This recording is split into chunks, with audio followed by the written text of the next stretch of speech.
Bueno, entonces, listo, vamos a empezar entonces. Mi nombre es Luisa María Benavides. El día de hoy vamos a hablar sobre infecciones osteoarticulares. Entonces, la tabla de contenido del tema del día de hoy, primero vamos a hacer una introducción, luego hablaremos sobre la epidemiología, la etiología con los microorganismos más frecuentes en este tipo de infecciones osteoarticulares, la fisiopatogénesis, la forma de realizar una evaluación clínica y los mecanismos para llegar al diagnóstico.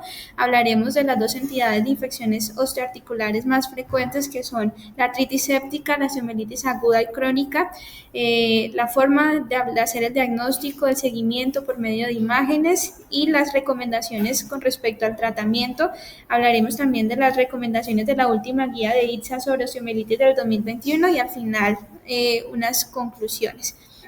Entonces es importante definir que las infecciones osteoarticulares es una patología que genera una importante morbilidad porque al no diagnosticarse y tratarse a tiempo puede generar un compromiso motor muy importante y generar secuelas tanto en la longitud de las extremidades y deformidades que pueden afectar la calidad de vida del paciente. Es importante siempre a la hora de elegir el antibiótico tener en cuenta la epidemiología local y los patrones de resistencia de nuestra área, con el fin de evitar una complicación de este tipo de infecciones y evitar también las secuelas. Vamos a definir entonces primero qué es la osteomielitis, es la inflamación del hueso y de la médula ósea debido a una infección por un microorganismo patógeno, y la artritis séptica es un proceso inflamatorio debido por la invasión y el crecimiento de patógenos. Entonces, con respecto a la epidemiología, en los menores de 5 años es mucho más frecuente, hay una mayor incidencia en los niños en comparación a las niñas. El microorganismo más frecuente, como lo vamos a ver ahorita en la etiología, es el Staphylococcus aureus, pero hay que tener en cuenta siempre que hay unos factores de riesgo para tener una infección por otros microorganismos. Esos factores de riesgo son tener algún tipo de inmunodeficiencia, ser prematuro también predispone a infecciones por otros microorganismos. Un ejemplo es las pacientes con anemia de células falciformes, que lo veremos ahorita. Estos pacientes tienen una predisposición para infecciones, por ejemplo, con salmonela. En la mayoría de casos, el mecanismo de adquirir la infección es por vía hematógena, pero pues hay otros métodos de adquirir la infección, como lo veremos ahorita, que es por inoculación directa o por contigüidad. Entonces siempre hay que preguntar si el paciente ha tenido algún antecedente de trauma. Y en los diferentes estudios en la epidemiología se ha visto que en los niños es un porcentaje pequeño en los que tienen un antecedente de trauma, alrededor menos del 20%. La incidencia de la osteomielitis en países de desarrollo es alrededor de 200 por 100.000 habitantes, y en los países desarrollados es mucho menor, alrededor de 300 por 100.000 habitantes. Vemos que es mucho menos frecuente la artritis séptica que la osteomielitis, presentando una incidencia de 1 a 5 casos por 100.000 habitantes en países desarrollados y de 20 por 100.000 habitantes en países en desarrollo. Entonces, como lo dije, el Staphylococcus aureus es el microorganismo más frecuente. En los últimos estudios se ha visto que ha disminuido la tasa del Staphylococcus aureus metilino resistente, pero han aumentado los casos en que este Staphylococcus aureus metilino resistente se ha vuelto un poco más resistente a la clindamicina. Entonces, esto hay que tenerlo en cuenta a la hora de tomar la decisión sobre qué antibiótico se va a iniciar. Ha disminuido la incidencia de otros patógenos como el neumococo y el Haemophilus influenza debido a las vacunas que se han instaurado. Uno de los microorganismos más frecuentes, sobre todo de la artritis séptica, es la Shigella shingai, que se presenta en los menores de 5 años. Este microorganismo es un patógeno, se denomina fastidioso porque es difícil de identificarlo en un cultivo normal. Generalmente se usa asociado a una reacción de cadena polimerasa, y hay otros mecanismos que se pueden usar para que se aísle con mayor facilidad. Entonces hay poca literatura, o mejor dicho, la epidemiología es poco conocida con respecto a qué tan frecuente es la infección por este patógeno. Sin embargo, algunos estudios han descrito que en algunos casos en los niños menores de 5 años puede sobrepasar al Staphylococcus aureus en la artritis séptica. Entonces hay que tenerlo en cuenta también para la hora de iniciar antibiótico. En la mayoría de casos, la artritis séptica genera un compromiso monoarticular en alrededor del 90% de los pacientes. Las articulaciones afectadas principalmente son las de miembros inferiores, en un 40% es la rodilla, seguido por la cadera, el tobillo, el codo y el hombro.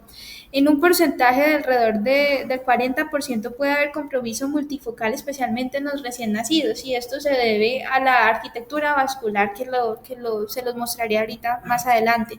Los pacientes también con cualquier tipo de inmunodeficiencia o las infecciones por estafilococo aureus metilino resistente también predispone a infecciones multifocales. Y en un porcentaje que no es tan pequeño como un 30%, los pacientes pueden presentar infecciones concomitantes, la osteomielitis con artritis séptica. Esto es mucho más frecuente en los menores de 18 meses y las articulaciones más afectadas es el hombro y la cadera. Entonces, ahora hablando de la etiología, como les comentaba, hay 3 mecanismos de adquirir la infección. Uno, pues puede ser por vía hematógena, que es la más frecuente en los niños, diferente a los adultos. Otra es por infección de continuidad, donde hay una infección cercana a la articulación y por continuidad se genera la artritis séptica, y la otra por inoculación directa debido al trauma. Entonces, la más frecuente en los niños es por diseminación hematógena debido a una bacteriemia transitoria. Esta bacteriemia puede ocurrir por cualquier tipo de infección y puede ser incluso subclínica, pero la vasculatura de la arquitectura vascular de los huesos de los niños, en donde están en desarrollo y en donde hay unos vasos metafisiarios, permiten que este flujo lento, si hay una bacteriemia, estas bacterias lleguen ahí, colonicen y generen como un biofilm que evada la respuesta inflamatoria y predisponga a que se forme esta infección intraósea. Como lo dije, el estafilococo aureus es el más frecuente, pero siempre tener en mente que según la resistencia y la epidemiología local, considerar el estafilococo aureus metilino resistente, porque el tratamiento va a variar.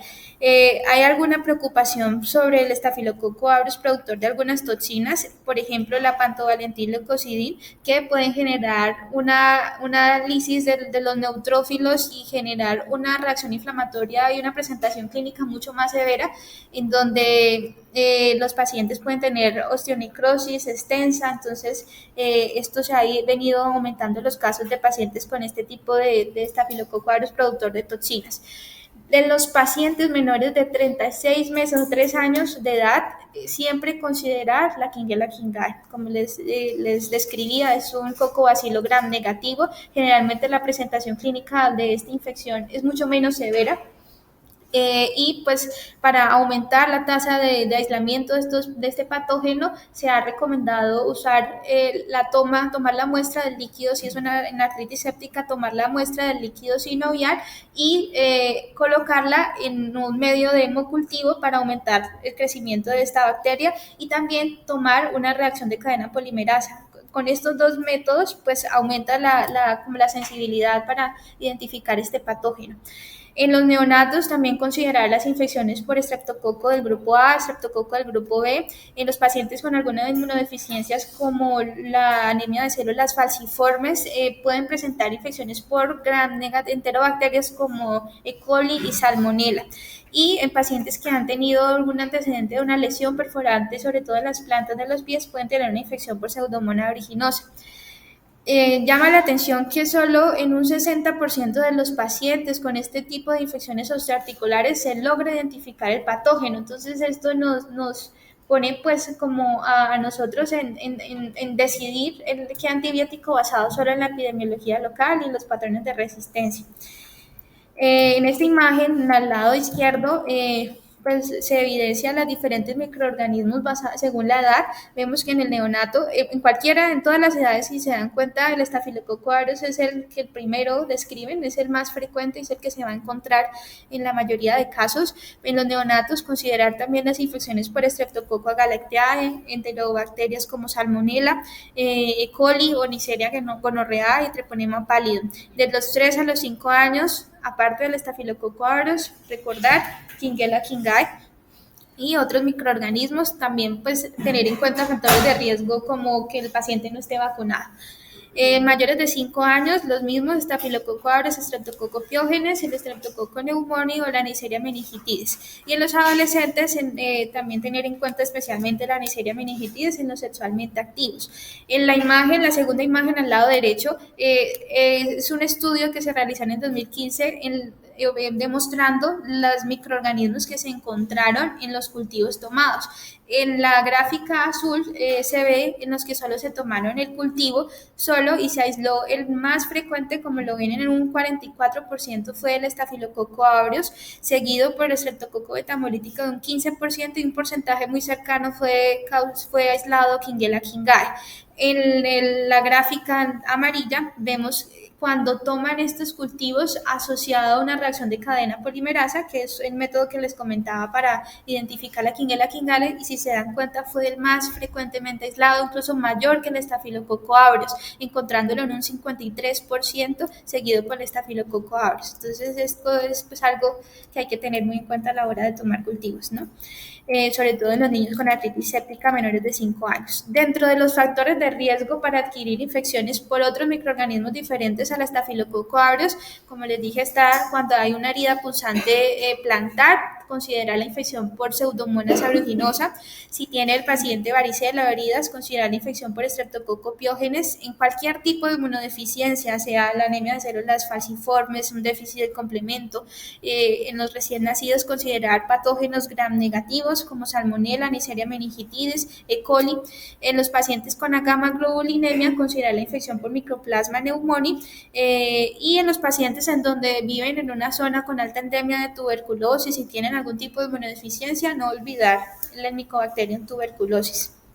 Entonces, en este estudio realizado en el 2015, en donde evaluaron las características microbiológicas y clínicas de los pacientes con infecciones osteoarticulares, realizaron un seguimiento de 6 años en los pacientes con artritis séptica y osteomielitis. Estudiaron a 111 casos, de estos 65 pacientes con osteomielitis y los otros 46 con artritis séptica. Encontraron que la mayoría de estos pacientes eran menores de 3 años. No sé si alcanzan a ver ahí la gráfica inferior, voy acá a señalarlo con el puntero láser. Entonces se evaluaron características como generalmente para clínicas es la que vemos aquí en esta gráfica. Entonces, pacientes que presentaron una proteína C reactiva mayor a un valor de 8, fue mucho más frecuente en los pacientes con artritis séptica con un porcentaje del 91%, artritis séptica sí, en comparación a un porcentaje del 62% en osteomielitis.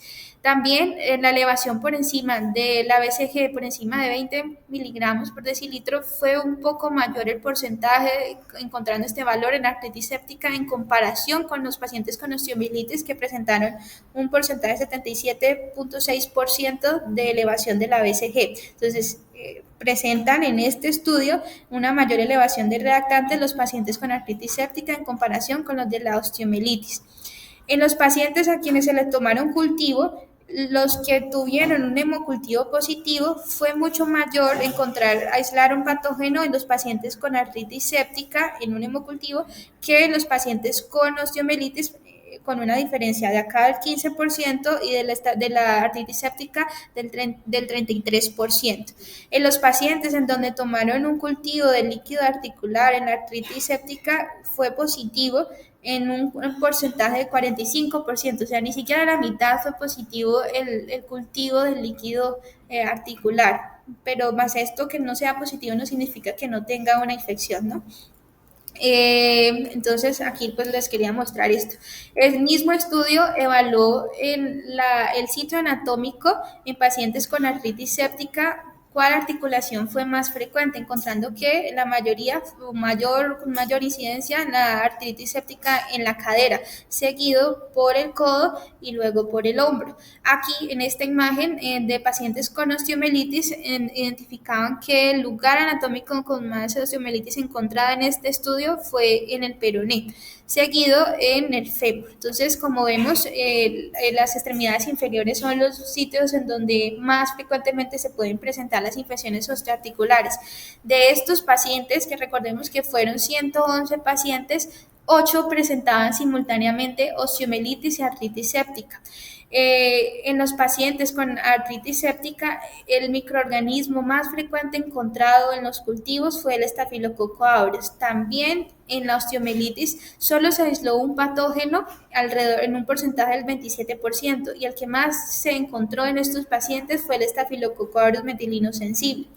En algún gran porcentaje, como vimos, no se identificó patógeno y se cree que puede haber varias causas de que estos cultivos salgan negativos. Uno de ellos es que la infección se deba por microorganismos que son de difícil cultivo, fastidiosos como la Quinguela quingae, o por ejemplo que los pacientes hayan adquirido, se le haya iniciado tratamiento antibiótico mucho antes a la toma de estas muestras, entonces ya se ven afectados los cultivos, ¿no?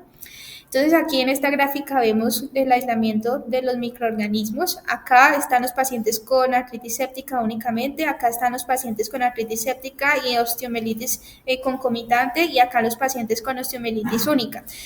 De los que presentaron un cultivo positivo de la artritis séptica fueron 38 pacientes, y de estos 8 pacientes se le aisló el Staphylococcus aureus. Se encontraron 2 con Streptococcus pneumoniae, 5 con Streptococcus pyogenes y 1 con Streptococcus agalactiae y 1 por E. coli, Neisseria gonorrhoeae y Pseudomonas aeruginosa.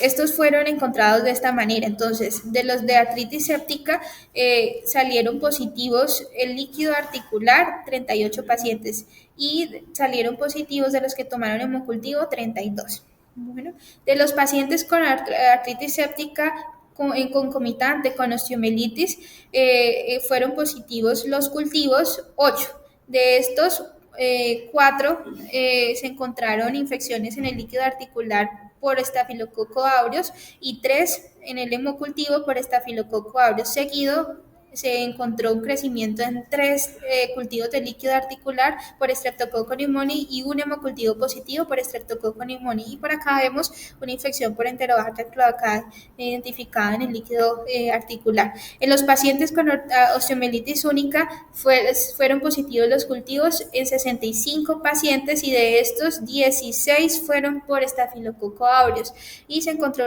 uno aislado con Streptococcus agalactiae y Streptococcus ovis. Entonces, pues acá vemos que fue muy concorde a lo que les he dicho, que el microorganismo más frecuente es el Staphylococcus aureus, ¿sí? Y pues vemos que acá ninguno identificaron la Quinguela quingae. Bueno, vamos a hablar entonces de la fisiopatología. Entonces, la predisposición a adquirir las infecciones osteoarticulares en los niños se debe a la arquitectura vascular de los huesos, y esto es porque como se dan cuenta, hay hartas vasos que pueden atravesar y llegar al flujo vascular venoso, que va a enlentecer este flujo sanguíneo. Entonces, si el paciente tiene una bacteriemia, puede ser incluso subclínica, el paciente no presentar fiebre ni aspecto séptico, pero por alguna razón tiene una bacteriemia transitoria. Entonces, esta vasculatura aumentada, que es mucho mayor en comparación a los adultos, predispone que este flujo que se lentece a este nivel de la metáfisis genere que estas bacterias colonicen esta zona y generen la infección. Esta fisiopatología va cambiando porque la vasculatura va cambiando a medida que el paciente va creciendo, ¿sí? Entonces, los vasos metafisiales que traspasan la metáfisis, pues van a generar que predisponga esa infección dentro del hueso. Cualquier trauma menor puede también predisponer que el paciente desarrolle la formación de algún de un hematoma que puede predisponer a la diseminación contigua de la infección. Entonces, lo que ocurre cuando la bacteria, que está aquí en esta imagen identificada como este asterisco, se empieza a replicar y genera una respuesta inflamatoria con aumento de los detritos inflamatorios. Este aumento del exudado que se va generando por la infección, va a generar un aumento de la presión intraósea, que puede conllevar a una necrosis y activar los osteoclastos. Este aumento de la presión intraósea a este nivel puede atravesar por los vasos metafisiarios a nivel de la epífisis, y a medida que va aumentando la presión intraósea, que va generando que ingrese ese exudado por los canales haversianos y de Wolman, puede atravesar la corteza, como lo vemos aquí en esta flechita, y puede generar el levantamiento del periósteo y generar que esta infección continúe hacia adelante y generar una infección contigua o una artritis séptica. Entonces, esto es mucho más frecuente en los neonatos, porque es más factible, y la anatomía de la vasculatura permite que esta infección siga este camino para puede generar también una artritis séptica concomitante. Aquí, cuando a medida que va creciendo los niños, pues se va generando la osificación endocondral, que generalmente los centros de osificación secundaria se van desarrollando alrededor de los 2 años. La fisis se vuelve un poco más gruesa y los vasos ya no van a atravesar aquí a la epífisis, entonces va a haber una disminución del flujo vascular, un menor riesgo entonces de las infecciones, pero si llega a ocurrir la infección, entonces se va a producir el proceso inflamatorio, la acumulación del exudado, aumento en la presión intraósea, y en vez de atravesar, como lo vimos en la gráfica anterior, hacia arriba, hacia la epífisis, puede atravesar lateralmente a través de la corteza, generando una levantación. Se va levantando el periósteo y puede generar también un absceso subperióstico. Esto es importante tenerlo en cuenta porque ahorita que vamos a ver los métodos diagnósticos, las imágenes, la principal es la radiografía, y alrededor de las primeras 2 semanas puede no verse ninguna alteración en las radiografías, pero en algunas, por ejemplo, la ecografía, que nos permite evaluar algunos abscesos, pueden haber abscesos pequeñitos subperiósticos que si se realiza de forma adecuada y se busca con esa intención de diagnosticar la osteomielitis a tiempo, pues nos indicará a que probablemente pues requiera el paciente un drenaje y evitar así complicaciones. Entonces, bueno, seguimos desde la fisiopatología. Puede generar un absceso subperióstico que se puede romper y diseminar infección en tejidos blandos. En algunas articulaciones como la cadera o el hombro, la unión de la cápsula articular se encuentra a nivel de la metáfisis, por lo que pues, puede predisponer que esta infección continúe y genere una artritis séptica.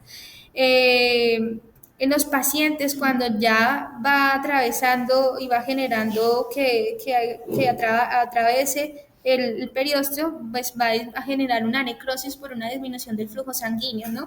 Esta necrosis se va a denominar en lo que vamos a ver en la radiografía el secuestro, que es simplemente células muertas por un déficit de flujo sanguíneo a ese nivel. Esto va a predisponer que se vaya a formar nuevo hueso alrededor de este secuestro, que se denomina involucro, y es generalmente más allá de los pacientes ya más grandecitos, como en la niñez y en la adolescencia. Aquí, ya cuando hay una maduración del esqueleto, los vasos metafisiarios se van a anastomosar en un solo vaso, por ende, pues el riesgo de infección que sobrepase hacia afuera del hueso es mucho menor, porque la corteza está mucho más gruesa, el periósteo se va a adelgazar, pero se va a volver más fibroso. Entonces, generalmente estos pacientes ya más grandecitos, la infección se mantiene en el hueso y no atraviesa y puede generar infecciones concomitantes, ¿sí? Y pues la osteomielitis es mucho más frecuente, como lo vimos en la epidemiología, en la etiología, en las extremidades inferiores, en los huesos largos como el fémur, la tibia, el peroné. Y la artritis séptica es mucho más frecuente en la cadera y en las rodillas. Entonces, las fases en las que atraviesa las infecciones osteoarticulares se pueden pues como resumir en estas 5 fases. La primera, la inflamación, producto de la colonización bacteriana, en donde se identifica y el huésped genera una respuesta inflamatoria con la producción de exudado, y se empieza a agregar los polimorfonucleares. En los pacientes se pueden manifestar como dolor y sensibilidad al calor. Empieza a haber entonces una producción de pus alrededor de las 48-72 horas, en donde pues empieza a haber un aumento de la presión intraósea y empieza a haber una obstrucción del flujo sanguíneo a ese nivel, que puede conllevar a lesiones como necrosis a ese nivel. y se puede diseminar a tejidos circundantes, especialmente a las articulaciones más cercanas a la piel o a los tejidos blandos. Esta disminución del flujo sanguíneo por el aumento del exudado, que aumenta la presión intraósea, va a generar una necrosis. Esta necrosis predispone, que se denomina, pues, el hueso muerto se denomina secuestro, predispone a que se empiece a ver una formación de hueso alrededor del secuestro que se va a denominar el involucro. Y esto se puede ver clínicamente como los pacientes que presentan una necrosis avascular de la epífisis, es más frecuente que lo presenten en la porción proximal del fémur y del húmero. Y bueno, la cuarta fase, la que le denominada la neoformación ósea, que generalmente ocurre alrededor de los 10 y 14 días a partir de las células mesenquimales del periósteo, que es una capa densa de neoformación ósea que rodea el secuestro, que es lo que se denomina involucro. Y una fase de resolución, que ocurre si el proceso es interrumpido por antibióticos o drenaje quirúrgico, donde se va a resolver. Entonces ya vamos a pasar como a la parte clínica. Para la forma de evaluar estos pacientes, como toda enfermedad, hay que realizar una anamnesis adecuada. Entonces primero identificar el tiempo de evolución, cómo fueron los síntomas, preguntar o evaluar si tiene signos de inflamatorios como fiebre, edema, calor, eritema, pero lo principal sobre todo si hay una limitación de la movilidad, va a ser y un dolor. Son los signos como más frecuentes encontrados en estos pacientes. Incluso algunos niños se considera una pseudoparálisis, el paciente evita la movilidad porque no logra soportar el apoyo de esas articulaciones o de la extremidad afectada. Siempre evaluar si el paciente tiene algunos factores de riesgo para infecciones inusuales, esto con el fin de ir pensando en el tratamiento que se le va a indicar. El dolor, que es el signo más frecuente, se puede presentar tanto en reposo como en actividad. Y hay que describir que pues, no es frecuente que todos los pacientes presenten fiebre. Uno consideraría que todos los pacientes con osteomielitis o artritis séptica va a encontrar un niño muy mal, con fiebre o con un aspecto séptico, pero pues no se ha encontrado en la diferente literatura que puede haber un porcentaje alrededor del 75% de pacientes pueden presentar fiebre. O sea, que no tenga fiebre no es indicativo de que no tenga una infección osteoarticular como osteomielitis o artritis séptica. Entonces, el examen físico, evaluar siempre dolor a la palpación, dolor en las articulaciones, pues nos ayuda a considerar que es una artritis séptica. Hay que realizar movimientos pasivos de la articulación, o si se sospecha una osteomielitis, evaluar la articulación más cercana, porque recuerden que hay riesgo de la diseminación a la articulación más cercana si hay una osteomielitis. Entonces, vamos a hablar primero de la artritis séptica. Entonces, es una infección intraarticular, es una emergencia quirúrgica ortopédica. ¿Por qué? Porque puede generar un daño en el cartílago importante y generar deformidades y secuelas en la movilidad, un compromiso funcional importante. Entonces, es algo a los pacientes hay que pues atenderlos de forma oportuna, realizar el diagnóstico y el tratamiento rápido para evitar estas secuelas. Generalmente el pico de incidencia en la artritis séptica es alrededor de los 2 hasta los 6 años. Puede ocurrir tanto por inoculación directa por algún trauma o por siempre hematógeno por continuidad por una osteomielitis. El microorganismo más frecuente, como lo vimos en la etiología, es el estafilococo aureus metilino sensible, aunque también se puede presentar por estafilococo aureus metilino resistente. Las articulaciones más afectadas suele ser la rodilla, la cadera, el hombro o el codo. Y el gol estándar, tanto para el diagnóstico como hace parte del tratamiento, pues es el drenaje, ¿sí? Hay que realizar una adecuada irrigación y un desbridamiento, esto con el fin de disminuir la presión intraarticular para evitar el daño al cartílago. Entonces, en la evaluación encontramos que el paciente tiene un dolor exquisito con cualquier movimiento, tanto pasivo o activo de la articulación, y va a tener una limitación para la movilidad de la extremidad. En los pacientes que tienen artritis de la cadera, generalmente optan por una postura antiálgica que se ve como una rotación externa con flexión y abducción. Algunos pacientes pueden tener fiebre y síntomas sistémicos. Hay unos criterios de Kocher en donde si el paciente presenta estos 4 criterios, la sensibilidad para el diagnóstico de la artritis séptica puede ser hasta del 100%, y los criterios son tener un recuento leucocitario mayor de 12.000, tener que el paciente paciente no soporte el peso, que tenga una limitación para la movilidad, tener una fiebre mayor a 38.5 grados centígrados, una velocidad de sedimentación mayor a 40 miligramos por decilitro. Y recordar que siempre se debe realizar la aspiración de líquido sinovial. Se recomienda previo al inicio de antibiótico, tanto como prueba diagnóstica como parte del tratamiento. Más adelante vemos en la guía ITSA que recomiendan que si pues en algunos casos va a ser necesario iniciar antes antibiótico y después se puede tomar la muestra y alrededor, si se espera, más o menos se puede esperar hasta 48-72 horas para tomar la muestra, ya habiendo iniciado el antibiótico 48 o 72 horas antes, y no va a haber un cambio en los cultivos.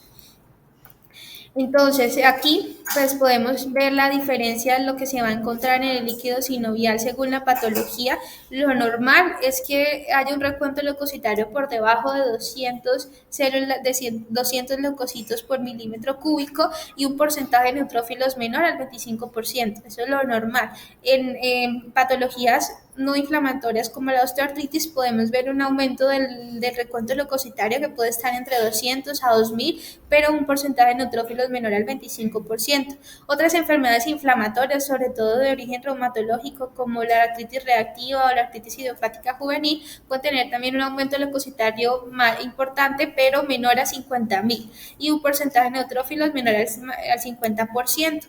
Y en las que sospechamos la artritis séptica, considerarlo cuando el reencuentro leucocitario es mayor a 50.000, incluso algunos pueden en estudios evaluados mayor a 100.000 recuento leucocitario, y un porcentaje de neutrófilos mayor al 75%. Entonces, aquí vemos que el líquido articular, las características que vamos a evaluar y considerar normal es que el color esté claro, que los leucocitos estén por debajo de 200, los neutrófilos, el porcentaje de neutrófilos por debajo del 25%, una glucosa normal entre 80 a 100 y va a formar el coágulo de mucina adecuadamente. En una artritis séptica, el líquido puede estar turbio con un recuento de leucocitos mayor a 50.000, un porcentaje de neutrófilos, como lo vimos, mayor al 85 al 90%, la glucosa va a estar baja y va a ser pobre la formación de coágulo. Y en un proceso inflamatorio, como nos vimos en la anterior gráfica, también puede haber un aumento moderado del recuento leucocitario entre 2.000 a 50.000, y los neutrófilos, el porcentaje también puede estar elevado, pero no mayor al 80-85%, y la glucosa puede estar baja, pero en un rango entre 20 al 50%, y el traumático, pues generalmente el recuento leucocitario no suele ser mayor a 2.000, el porcentaje de neutrófilos es bajo, por debajo de 30, y la glucosa normal, por encima del 50. Entonces ahora vamos a hablar de osteomielitis aguda, que se define como la siembra de las bacterias en el hueso. Se puede clasificar en agudas, si es menor a 2 semanas, en subagudas, mayores de 2 semanas hasta los 3 meses, y crónicas, mayor a 3 meses. La mayoría de la forma de adquirir es por diseminación hematógena. En algunos pacientes, como lo vimos en la primera diapositiva, es menor al 20% el antecedente de trauma.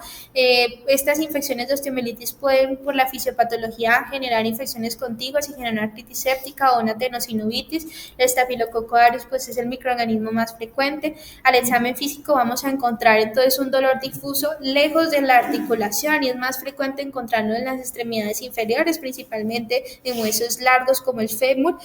La sensibilidad a la palpación sobre el área sospechada generalmente está aumentada. Siempre evaluar las articulaciones cercanas al lugar del dolor, a la palpación.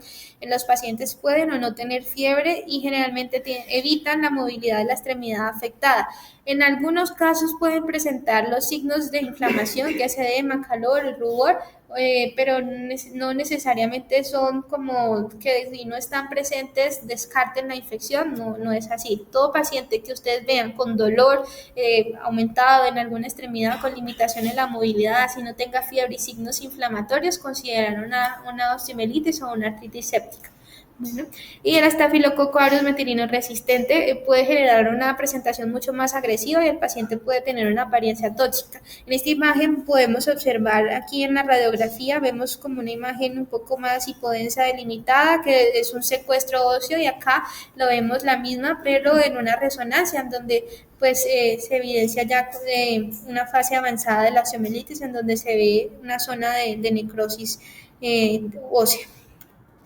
Entonces, el diagnóstico y el tratamiento de la osteomielitis en la mayoría de casos es netamente médico. La indicación para que en la osteomielitis, para realizar un drenaje sí, un desbridamiento es en los casos en pacientes en donde se sospecha una colección, un absceso superióstico o en donde no haya mejoría a pesar del tratamiento adecuado. En esos casos, en la osteomielitis estaría indicado el procedimiento quirúrgico.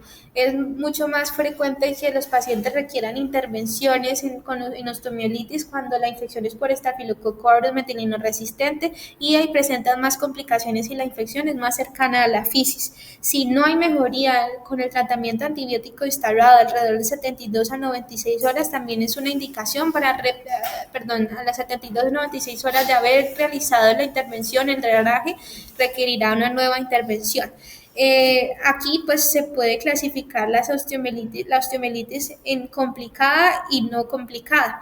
Entonces pues definamos la complicada. Entonces es todo aquel paciente que tenga una infección que involucre más de 2 huesos o que también esté más allá de la infección ósea en donde afecte tejidos blandos. Puede generar una miositis o también infecciones mucho más lejanas como neumonía o un absceso hepático.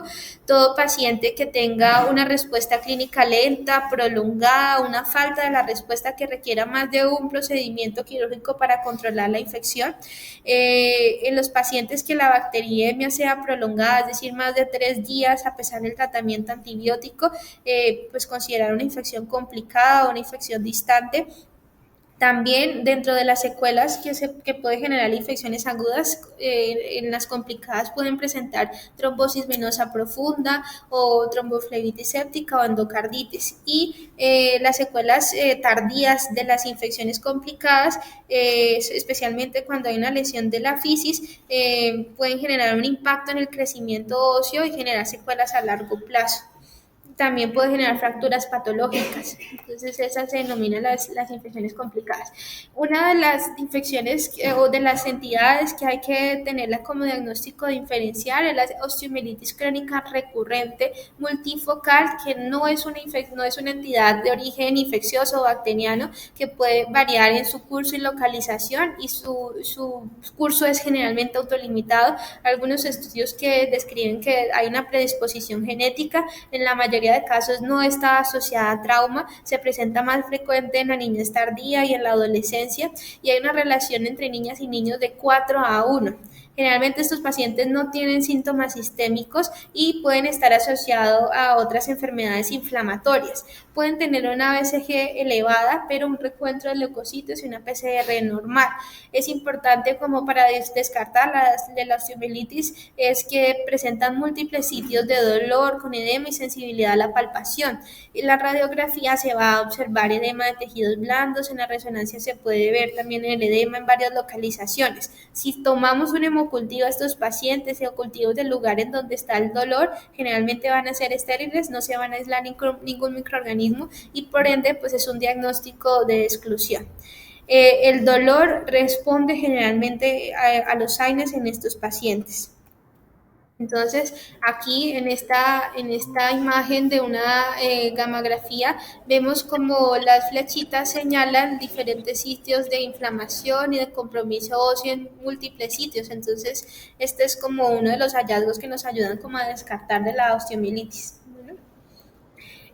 Aquí en este cuadro pues vamos a diferenciar la presentación clínica tanto de la osteomielitis como la artritis séptica, principalmente diferenciando las infecciones por estafilococo aureus o Shigella kingae, que en los niños pues es muy frecuente. Entonces vemos que la fiebre puede estar presente en cualquiera de las dos entidades, puede haber un malestar general en cualquiera de las dos, puede haber una artritis séptica concomitante en los pacientes con osteomielitis, generalmente puede haber edema que rodea el hueso en la osteomielitis y está ausente en la artritis séptica. En los pacientes con discitis pues pueden presentar dolor de espalda y cojeras y la afectación es de extremidades inferiores, se pueden presentar en ambas entidades. Aquí entonces diferenciando el estafilococo aureus de la Shigella kingae, en la artritis séptica se puede presentar la infección por estafilococo aureus a cualquier edad en comparación a la Shigella kingae, que es mayor o menor a 4 años. La fiebre suele ser mayor en la infección por estafilococo estafilococo aureus, en la Quinguela quingae el compromiso sistémico es menor y pues lo del estafilococo aureus presenta una elevación de reactantes mucho mayor en comparación a Quinguela quingae que pueden ser normales. Entonces, el diagnóstico, siempre realizar una adecuada anamnesis, una adecuada historia clínica, un examen físico dirigido al lugar del dolor, principalmente evaluar la limitación de la movilidad, los exámenes que tenemos para aumentar la probabilidad del diagnóstico, están los reactantes de la fase aguda, el hemograma, que puede haber un aumento de los leucocitos, pero generalmente no es como pues algún estudio describía que solo un 50% de los pacientes presentaban una elevación de leucocitos mayor a 10.000, entonces no es como algo que se eleve con frecuencia en estos pacientes. Como lo vimos en la gráfica del estudio que realizaron al principio de 111 niños, la BCG y la PCR se elevó mucho mayor en pacientes con artritis séptica en comparación a la osteomielitis, y generalmente un hemocultivo sale positivo en un porcentaje del 50% de los pacientes. De las imágenes que podemos realizar para el diagnóstico, la principal y la que siempre tenemos a la mano es la radiografía. Se demora entre unos 10 a unos 14 días para verse los cambios en la radiografía, pero nos sirve para descartar otras patologías, por ejemplo, un tumor o una fractura, ¿sí? En la artritis séptica se puede observar en las radiografías un aumento del espacio articular y edema de tejidos blandos, sobre todo al inicio de la infección. La ecografía nos es útil especialmente en la artritis séptica para el diagnóstico de la efusión. Con una alta sensibilidad identifica la efusión o absceso superióstico, que les dije que en la osteomielitis es uno de los hallazgos que se pueden observar al inicio, ¿no? En la tomografía computarizada pues tiene una menor sensibilidad que la resonancia, pues en algunos casos no se usa porque pues se requiere sedación en los niños, es costoso y pues no tiene alta sensibilidad, sobre todo para el diagnóstico de infecciones de tejidos blandos, de abscesos superiósticos más profundos. En cambio, la resonancia es el más apropiado para el diagnóstico de la osteomielitis y la espondilodicitis, pero pues tiene sus limitantes, ¿no? Es mucho más costoso y pues no se usa con tanta frecuencia por la irradiación. La gammagrafía en algunos estudios la aconsejaban porque es fácil de hacer y puede generar un estudio generalizado del hueso y puede determinar un compromiso multifocal. Entonces, del diagnóstico, sí, esto ya lo había pasado, no. En el diagnóstico, siempre para el gol estándar para la infección de la osteomielitis es identificar el patógeno en la muestra ósea. Sin embargo, pues no se le hace en la mayoría de pacientes. El diagnóstico de osteomielitis es netamente clínico y radiológico, y si se encuentra en un hemocultivo positivo, no se requiere una muestra del lugar en donde se sospecha la infección de la osteomielitis. Como les dije, en la leucocitos puede haber una elevación en un 50% de pacientes mayor a 10.000. La PCR se va a elevar rápidamente, pero también va a disminuir rápidamente más que la BCG. Tiene un pico alrededor de 48 horas, tiene una vida media alrededor de 4 a 9 horas y aumenta la probabilidad de que sea una infección bacteriana si el valor de la PCR es mayor a 40 miligramos por decilitro. La BCG, como va a estar determinada también por la inmunoglobulina y el fibrinógeno, que tiene una vida media prolongada, generalmente dura elevada por lo menos una semana y va a tener un valor por encima de 20 milímetros por hora en el 94% de los pacientes. Entonces, recordemos que el cultivo del líquido sinovial, especialmente en la artritis séptica, es el método diagnóstico principal. Un líquido sinovial normal debe tener por debajo de 200 leucocitos y en las infecciones bacterianas se pueden presentar mayor a 50.000 el recuento de leucocitos. La biopsia sinovial se puede tener en cuenta y tomar para descartar de pronto una inflamación granulomatosa, infección por micobacterias o por hongos o alguna enfermedad reumatológica. Entonces, dentro de las imágenes, como lo dije ahorita, la radiografía es la inicial, que nos sirve sobre todo para descartar otras causas como tumor o fractura. Si es la radiografía normal, no es una indicación ya de tomar una resonancia, porque como vimos, generalmente tarda 10 a 14 días para evidenciarse los cambios óseos. ¿Qué vamos a observar en la radiografía? en la osteomielitis principalmente, cambios de remodelación ósea, en unas osteomielitis mucho más avanzada, si no se trató de forma oportuna puede haber secuelas con deformidad angular y alteración del crecimiento. Se va a ver áreas de osteolisis, expansión cortical, adelgazamiento, elevación del periósteo y formación de hueso tardío perióstico.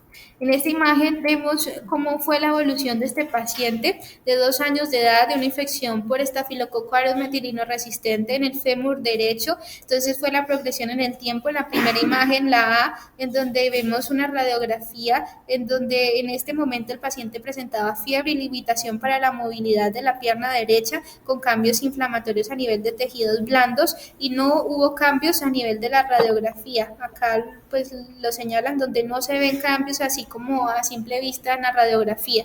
En la segunda imagen es ya la resonancia magnética, en donde la osteomielitis ya se ve extendida y se ve también un absceso superióstico que lo están acá señalando con inflamación de tejidos blandos. En la imagen C, la osteomielitis ya ha aumentado y señalan una fractura patológica, que esto ocurrió 4 meses después del diagnóstico. En la imagen D vemos como la fractura patológica ha sanado, pero hay un aumento de la angulación que fue por un trauma menor a los 8 meses del diagnóstico. Aquí vemos la angulación. Y en la última imagen vemos como ya resolvió la osteomielitis, sanó la fractura, que lo están señalando en la imagen, después de una remodelación, pero el paciente tiene una angulación mayor una angulación residual y fue esta imagen tomada 33 meses después del diagnóstico. Entonces, del resumen de las imágenes que tenemos, la radiografía como método de estudio inicial para descartar otras causas, la ecografía principal en la artritis séptica para el estudio del derrame articular, que identifica alrededor del 95% del derrame y pueden ayudarnos a identificar abscesos superiósticos o infección de tejidos blandos. La tomografía es un método que nos ayuda, no detecta cambios precoces en el hueso, pero identifica además partes blandas y abscesos profundos, aunque no es el ideal es la resonancia porque detecta cambios a las fases iniciales, sobre todo abscesos más profundos, efusiones. La limitación es que requiere sedación, es mucho más costoso, entonces se deja generalmente pacientes en donde se sospecha complicaciones o en los neonatos. Y la gammagrafía, que es muy sensible en las primeras 72 horas, pero pues tiene una técnica más compleja, pero nos sirve para realizar un rastreo general óseo. Aquí, dentro de los diagnósticos diferenciales, en donde se sospecha infecciones articulares, pues considerar el diagnóstico diferencial que les mostré ahorita, que la osteomielitis crónica recurrente multifocal, que no es bacteriana. Dentro de las bacterianas está la gonorrea, la enfermedad de Lyme, la infección por parvovirus o la infección por tuberculosis. Dentro de la malignidad, considerar pues cualquier neoplasia ósea, en donde los pacientes pues tienen síntomas constitucionales. En la imágenes, las radiografías pues van a ser diferentes, el signo de la cáscara de cebolla. La enfermedad de histiocytosis de células de Langerhans van a tener otra sintomatología asociada como la dermatitis sugestiva similar a la dermatitis seborreica, y va a tener lesiones en el cráneo. En la leucemia también otros pacientes se pueden presentar con dolor articular, y en las no infecciosas pues tenemos un arsenal de patologías inflamatorias reumatológicas como la artritis reumática, la púrpura de Henoch-Schönlein, la enfermedad inflamatoria intestinal, el lupus eritematoso sistémico, la sinovitis transitoria, en donde el paciente ha tenido un antecedente de una infección viral, o el trauma también es otro de los diagnósticos diferenciales. Entonces, hablando del tratamiento, el tratamiento hay que iniciarlo de forma rápida, oportuna para evitar las secuelas. Va a estar guiado por el cultivo o, si no tenemos un aislamiento de patógeno, por la epidemiología local y por los patrones de resistencia. Generalmente, si no se identifica, tomar la decisión de cubrir el estafilococo aureus, y si en nuestro área local hay una gran incidencia de estafilococo aureus metilino resistente, pues iniciar el tratamiento cubriendo a este. Si el hemocultivo es positivo, se debe repetir cada 24 horas hasta que sea negativo, que esto nos ayuda a asegurar que hay una resolución de la bacteriemia y es un como indicador de que se controló la infección.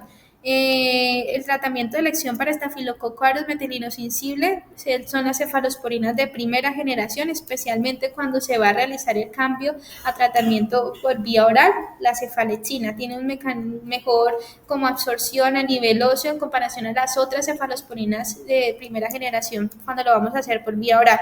Se puede realizar el cambio del tratamiento en vía oral cuando el paciente cumpla estos criterios, esté febril por 24 48 horas, esté estable hemodinámicamente, tenga descenso de la PCR. La PCR nos va a ayudar como hacer el seguimiento y mirar cómo está la respuesta al tratamiento, si ha descendido y si el paciente está febril y no tiene bacteriemia y ya duró generalmente los estudios, lo vamos a ver ahorita, las recomendaciones de la ITSA es que pueden durar más o menos un promedio de 2 semanas con tratamiento endovenoso y luego hacer el cambio por vía oral siempre y cuando cumpla estos criterios.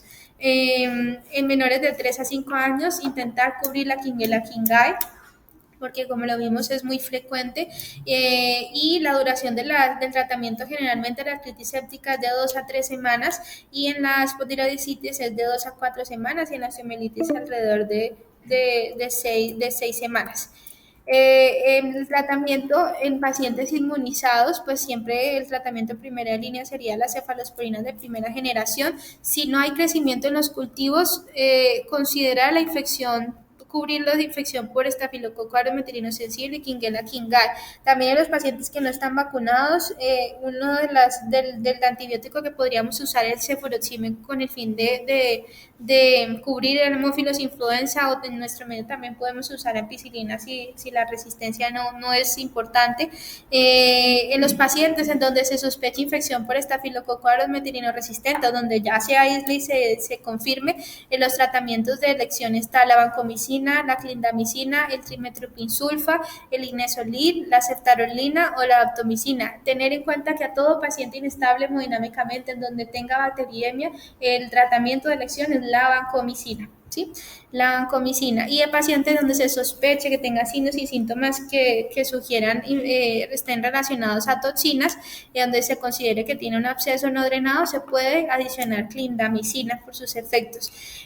Como les dije, considerar el cambio a vía oral cuando hay mejoría clínica, disminución de los reactantes o especialmente la PCR y el paciente no tenga bacteriemia. Y el tratamiento de la osteomielitis no complicada se puede dar de entre 4 a 6 semanas. Para artritis séptica la duración usual suele ser de 3 a 4 semanas o de 4 a 6 semanas si la cadera está afectada. Entonces aquí en esta imagen vemos cómo es las recomendaciones dependiendo de la resistencia local.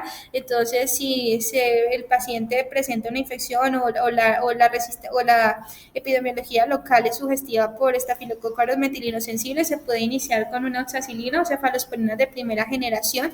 Si la incidencia es mayor al 10% de infección por estafilococo aureus metilinoresistente, pero es sensible por una resistencia menor al 10% a clindamicina sería una adecuada opción, pero si es una resistencia elevada, alrededor del 10 al 25% a clindamicina, se puede usar vancomicina o trimethoprim-sulfa.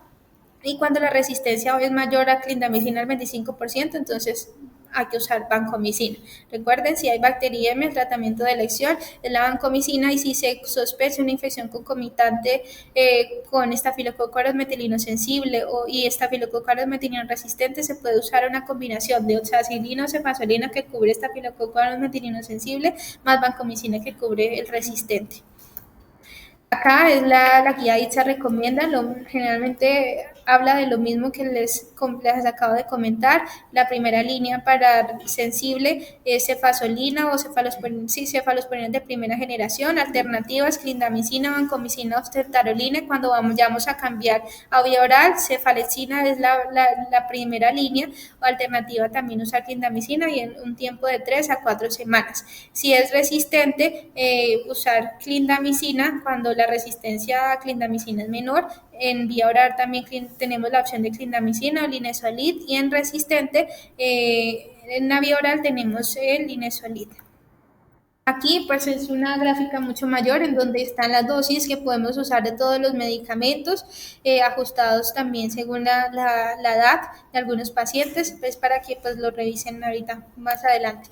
Las indicaciones de intervención quirúrgica, vemos que para el diagnóstico se usa sobre todo para un diagnóstico microbiológico, especialmente en pacientes con artritis séptica. La indicación siempre está a realizar una artrosíntesis tanto para diagnóstico como para tratamiento. En la osteomelitis, pues el gol estándar para el diagnóstico microbiológico es la biopsia del lugar donde se sospecha la infección. Eh, y generalmente la osteomelitis, como lo dije, el tratamiento en el 90% de los casos es conservativo, solo tratamiento médico. Solo se indica una intervención quirúrgica si la respuesta, si el paciente no responde a las 72 o 96 horas del inicio del antibiótico, o hay presencia de colección o secuestro óseo, en donde se recomienda siempre tomar cultivo. Este es un algoritmo que nos presentaba este artículo, en donde si la infección de osteomelitis es aislada, se debe hacer un tratamiento antibiótico inicial. Si no hay respuesta al antibiótico, si hay respuesta al antibiótico, pues continuar hasta que se resuelva la infección y hacer el seguimiento para identificar si hay recurrencia o si hay complicaciones. Si no hay respuesta a las 48 horas, recomiendan hacer un drenaje abierto del hueso. Si en cambio se encuentra la osteomelitis ya cuando los síntomas han sido más de 48 horas, indican este artículo, aconsejan realizar de una vez el drenaje y toma del cultivo. Y si el paciente está escéptico, también recomiendan realizar de una vez el drenaje. Aquí entonces vamos a hacer como un resumen, de las recomendaciones de la guía ITSA del 2021 para osteomelitis. Entonces recomienda tomar el cultivo previo a la administración de antibióticos, solicitar la PCR generalmente para realizar el monitoreo, porque como lo vimos nos ayuda para evaluar si hay respuesta o no, y si está por debajo de 20 miligramos, pues nos ayuda a permitir realizar el cambio a vía oral. No se recomienda la toma de procalcitonina de forma rutinaria. La radiografía nos ayuda como estudio inicial, sobre todo para diagnósticos diferenciales. La resonancia es la ideal para estudio de la osteomelitis principalmente. Se recomienda realizar un procedimiento invasivo para recolectar el aspirado o biopsia de la colección purulenta para estudio microbiológico. En niños con apariencia grave o progresión rápida de la infección, se recomienda iniciar antibiótico de forma empírica en vez de esperar el procedimiento quirúrgico, el drenaje o la toma de cultivos. En los que se ven bien, se puede iniciar antibióticos, pero no demorarse más de 48-72 horas del inicio del antibiótico para tomar la biopsia o el cultivo del líquido cefalorraquídeo. Se debe iniciar siempre una terapia empírica cubriendo estafilococo aureus. Si el paciente tiene otros factores de riesgo para otro tipo de infecciones, pues considerar cubrirlos también. No se aconseja en pacientes que se les hace desbridamiento o irrigación dejar antibióticos locales. En esta guía no se aconseja. Se recomienda la transición oral en pacientes con mejoría clínica después de haber tenido una terapia inicial endovenosa. En los pacientes con sepsis o con un progreso rápido, se recomienda el desbridamiento del hueso infectado, o en los pacientes con abscesos asociados tan pronto como sea posible. La elección del antibiótico debe basarse en la identificación del patógeno con espectro estrecho, con el fin de evitar los efectos adversos. En los pacientes con osteomelitis no complicada por estafilococo aureus, se sugiere un curso de tratamiento de 3 a 4 semanas en vez de un curso prolongado. En niños con falla terapéutica o recurrencia de la osteomelitis, se sugiere cambiar el tratamiento antibiótico, evaluar la adherencia al antibiótico y reevaluar la necesidad de intervención quirúrgica. En pacientes con riesgo de efectos adversos a largo plazo, recomiendan en estos niños hacer un seguimiento hasta el año del diagnóstico de la infección para hacer el diagnóstico oportuno de esas complicaciones, como las deformidades angulares que vimos, ¿no? Si el paciente está estable pero con un absceso menor a 2 centímetros, recomienda realizar el desbridamiento, siempre realizar el monitoreo del paciente con la PCR y la evaluación clínica. En infecciones no complicadas que no comprometan la fisis, no se recomienda realizar un seguimiento inicial con resonancia ni radiografía. Si es una infección complicada, sí hacer el seguimiento con la resonancia. Bueno, dentro de las complicaciones pueden ocurrir arrestos fisiarios que pueden alterar el crecimiento y la deformidad angular. Por ejemplo, aquí vemos una imagen de un niño de 17 años que tuvo en su infancia un dolor crónico de la extremidad de la cadera izquierda que no se identificó a tiempo. Entonces, sí vemos cómo se ve una diferencia significativa en la articulación, en el diámetro del hueso. Entonces estas son una de las secuelas que podemos evitar si logramos identificar todas esas osteomielitis. Dentro de las otras complicaciones que se pueden encontrar están las fracturas patológicas, una mala unión de las fracturas, una bacteriemia persistente. Algunos pacientes, sobre todo con estafilococo aureus metilino resistente, pueden tener trombosis venosa profunda o pueden tener alteración del crecimiento del hueso afectado, una necrosis avascular de la cabeza femoral. Aconsejan hacer un seguimiento con radiografía a intervalos de 3 a 6 meses después del tratamiento hasta el año, con el fin de corregir alteraciones en el crecimiento. Y por último, las conclusiones. Siempre considerar una osteomielitis aguda a todo paciente o artritis séptica que tengan un dolor óseo con limitación de la movilidad. Tener en cuenta siempre que los dos microorganismos más frecuentes en los niños, Staphylococcus aureus y Quinquela quingae, la resonancia magnética, que es el método más sensible, específico y no invasivo para el diagnóstico, y considerar la terapia oportuna de endovenosa vía oral si el paciente ha mejorado clínicamente y los marcadores inflamatorios empiezan a normalizarse. Bueno, me preocupa es que dice que la llamada finalizará en 1 minuto. ¿Qué tal que se pare? ¿No? Luisa, no, pues rapidito, Bueno, rapidito, hagámosle entonces eso. rapidito, tranquila. ¿Me están oyendo? Luisa, Bueno, pues aló, doctora Luisa. me voy a hacer una revisión, o sea,